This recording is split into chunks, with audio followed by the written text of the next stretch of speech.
Hi everyone, welcome to our series on Goldratt's Rules of Flow. In each chapter we explore a dominant challenge in getting more projects done faster and highlight the mindset shift needed to overcome it. Today's topic is full kit.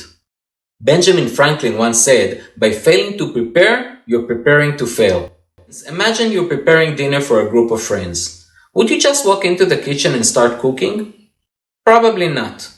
First, you would check all the necessary requirements, knowing who is coming, their dietary preferences, the recipes and ingredients you'll need, the cookware you'll use, and the time it will take to prepare everything.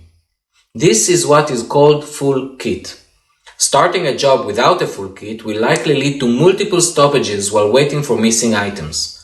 Additionally, if work is done without critical information or proper authorization, rework is almost certain.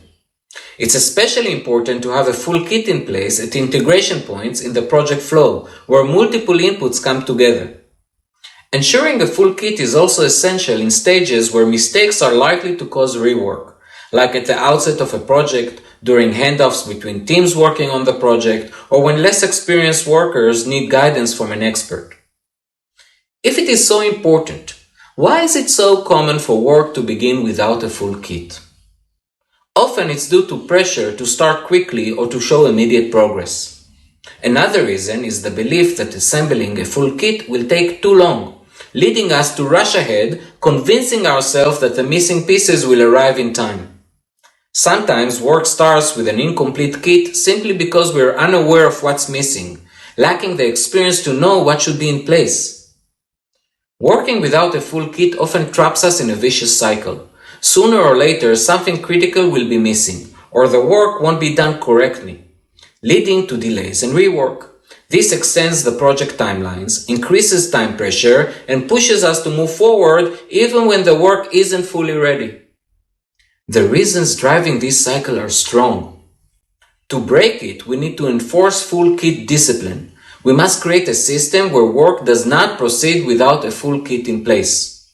To achieve this, we should define specific checkpoints or gates in the project flow where the full kit discipline is enforced, despite the pressure to demonstrate progress.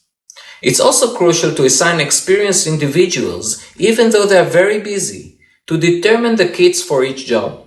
These individuals are best suited to identify the essential requirements needed for smooth progress. Additionally, we must establish processes and managerial roles to ensure that kits are ready on time, so work isn't delayed due to incomplete kits. Lastly, we need a continuous improvement mechanism to keep enhancing our full kit practices. The better we get at this, the faster we will complete projects with high quality. There is a systematic way to go about it. Want to learn more?